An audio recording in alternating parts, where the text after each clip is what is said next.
Vamos ver uma cronologia bíblica sobre o casamento? Vamos começar no Antigo Testamento, em Gênesis 2:24. Portanto, o homem deixará o seu pai e a sua mãe, apegar-se à sua mulher, e serão ambos uma só carne. Então vimos que o casamento ele foi criado por Deus, antes da lei e do pecado. Só nesse versículo de Gênesis já poderíamos concluir que uma só carne é até a morte separa. Logo, o segundo casamento ele é um adultério, enquanto o primeiro cônjuge vivo. Conclui-se que não existe divórcio para quem Deus já fez uma só carne. A primeira aliança, a união da mocidade. Ainda no Antigo Testamento, Deus regulamenta o casamento, em Deuteronômio 22:13 em diante. E depois Moisés ele regulamenta o divórcio para pessoas em contrato de casamento, em Deuteronômio 24.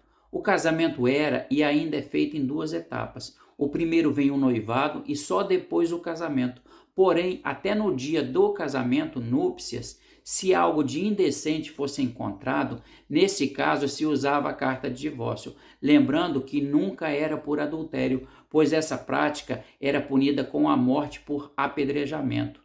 Vamos para o Novo Testamento, ainda explicando Deuteronômio 24. Agora é Jesus que está explicando aos pastores da sua época se era lícito se divorciar da sua esposa, e Jesus não reconhece nenhum divórcio, voltando a um princípio de Gênesis 2:24. Então ele acrescenta em Mateus 19:6, o que Deus ajuntou, não separe o homem. Os pastores daquela época queriam que Jesus entrasse em contradição, pois foi ali o mesmo lugar onde João Batista tinha sido morto, degolado por falar que não era lícito um homem, Herodes, se casar com a mulher do outro homem, seu irmão. Está lá em Marcos 6:18. Então Jesus ele fala lá em Mateus 19:9, só no caso de imoralidade sexual, que nos originais é nudez e nunca adultério, como explicado em Deuteronômio 24.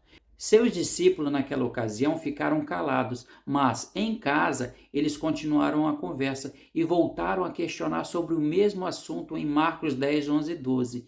E ele disse, qualquer que deixar a sua mulher e casar com outro, adultera contra ela. E se a mulher deixar o seu marido e casar com outro, adultera. O mesmo falou Lucas 16, 18. Qualquer que se divorciar da sua mulher e casar com outro, adultera. E aquele que casa com a divorciada pelo marido, adultera também. O apóstolo dos gentios, Paulo, ele também ensina. Agora preste atenção na palavra vivo ou morto no texto em Romanos 7:3. Vivendo o marido, será chamada adúltera se for de outro homem, mas morto o marido, está livre. Assim não será adúltera se for de outro marido. E Paulo, ele continua em 1 Coríntios 7:10. Todavia aos casados mando, não eu, mas o Senhor, que a mulher não se separe do marido. Isso vale para o homem também. E Paulo ele continua, observe a palavra de novo, vivo ou morto, em 1 Coríntios 7:39.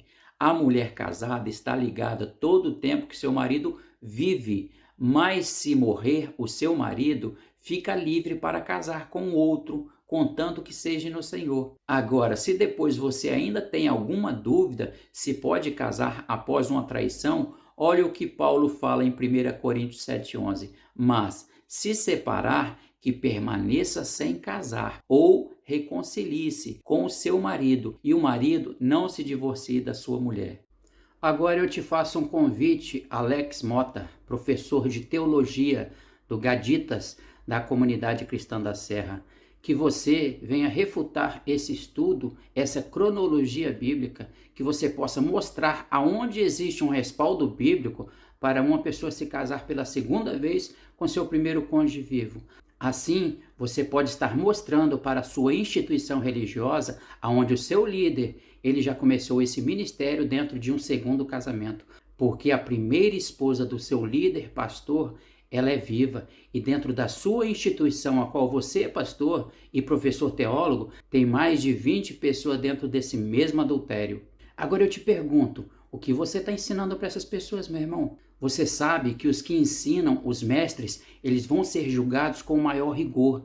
Então, meu irmão, cuidado com o que você ensina para essas pessoas, porque você pode estar sendo conivente com os pecados dessas pessoas. Então o convite está feito, Alex Mota, do Gaditas, Escola de Teologia da Comunidade Cristã da Serra, que você possa defender o segundo casamento com o primeiro cônjuge vivo. Só assim você vai estar mostrando que existe um respaldo bíblico para o segundo casamento. Como disse, o seu ministério, onde você se encontra hoje, ele já começou dentro de um pecado. E hoje, dentro da sua instituição religiosa, existe mais de 20 pessoas que estão dentro desse adultério conjugal.